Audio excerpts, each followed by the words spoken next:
is the story of two friends, Mr. Boon and Mr. Goon.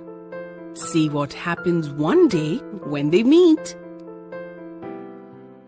Two friends, Mr. Boon and Mr. Goon, who cannot hear very well, setting a street. Mr. Boon is going to the market with a bag. He sees Mr. Goon. Mr. Boon says, "How are you, Mr. Goon?" Mr. Goon says, "Oh, Mr. Boon, how are you? What are you saying? Cows a few?" Where are the cows? Mr. Boon shouting, "I did not say cows a few. I said, how are you?" Mr. Goon says, I am fine. But why are you shouting in my ear? Where are you taking this bag? Mr. Boon says, "I am going to the market to buy some rice." Mr. Goon says, Mice? Why do you want mice in your house? They will nibble at everything. Mr. Boon says, "I said rice, not mice." Mr. Goon says, Oh, ice? You are going to buy ice? Mr. Boon says, getting angry. "Mr. Goon, please excuse me. I must go now. I have to go to the market." Mr. Goon says, What? You have to bring a basket? Now, why do you need a basket? Mr. Boon says, "Oh my God, I am going." starts running. Mr. Goon says, Mr. Boon, please wait. they both run out. Sheikh Chili. Sheikh Chili was a simpleton. He lived in a small village on the banks of river Panjam. His house was a favorite meeting place of all the animals and children of that village. He treated both man and animal with the same respect and kindness. Once, a limping dog entered his house. Sheikh Chili treated him in the same manner as he would treat his friend. He asked the dog to sit down, got him a bowl full of milk, and then tried to examine his injured leg. The dog felt so uncomfortable with Sheikh Chili's hospitality that he quickly ran away. Poor Sheikh Chili! He had only wanted to be kind and hospitable. There is another incident that goes like this. One day, Sheikh Chili went to bathe in the river. He put all his clothes in a neat pile on the bank and gingerly put his legs in the water. Immediately, he felt that his neck was getting wet. Sheikh Chili was puzzled. How could the water move from my feet to my neck so quickly? I have not even entered the river fully. He pulled his legs out of the water. 5 minutes later, he put his legs back in the water to see if the magic would repeat. Oh yes! He felt the wetness on his neck again. He was impressed by the swift action of the water on his body. He jumped into the river, extremely excited, and had a quick bath. That evening, he narrated the entire incident to his friend. His friend smiled and remarked, "I saw Tommy the dog licking your neck when you sat there with your legs in the water." Poor Sheikh Chili, he was so naive. Every Thursday, Sheikh Chili went to the market to buy vegetables and fruits. The market was quite far off, and the villagers had to pass through a thick forest. They always traveled in groups and avoided returning late from the market. One day, Sheikh Chilli got delayed and had to return alone. All the other people of his village had left early. Halfway into the forest, his friend Mangu Ram remembered that when left alone, Sheikh Chilli almost certainly landed himself in some trouble. Concerned for his friend, he immediately rushed back to look for Sheikh Chilli. After walking back for nearly half a kilometer, he saw his friend sitting in front of a fierce-looking bear, talking to it and feeding it carrots and other vegetables from his basket. The animal had a puzzled expression on his face. Perhaps it was wondering how to attack someone who was so nice and polite to him. There came a time in Sheikh Chilli's life when he had no work and no money to buy things for himself. He often borrowed from his friends. Finally, even his friends stopped lending him money or giving him things. One evening, Sheikh Chilli was sitting in front of his house, feeling sorry for himself. There was not even a single grain in his house. Hungry and lonely, his mind began to work overtime. He decided to rob the rich merchant's storeroom for some grain. The merchant's store was always stacked with grain and other food items.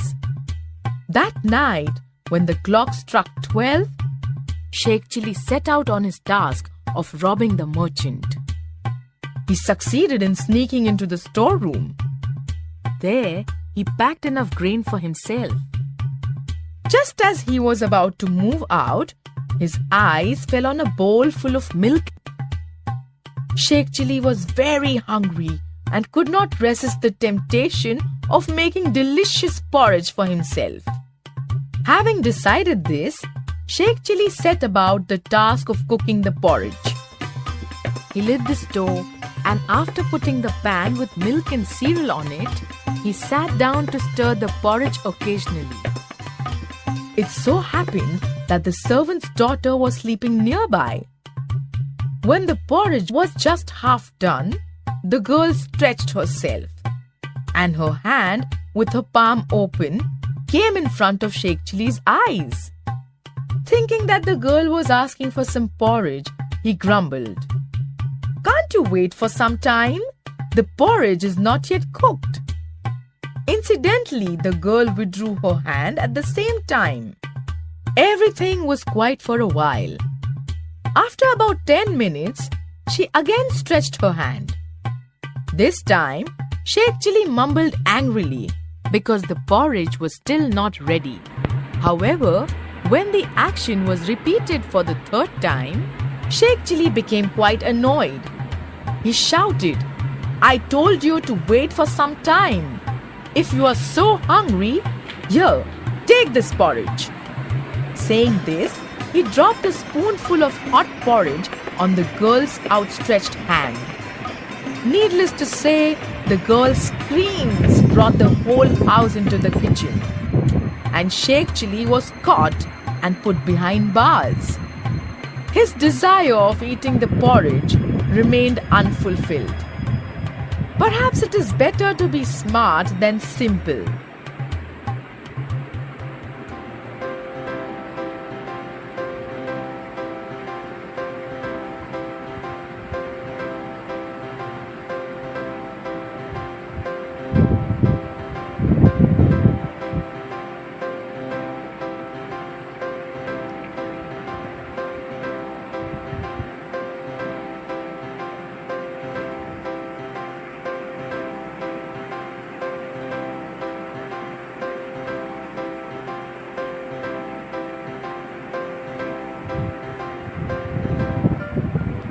The Cap Seller and the Monkeys, the new generation.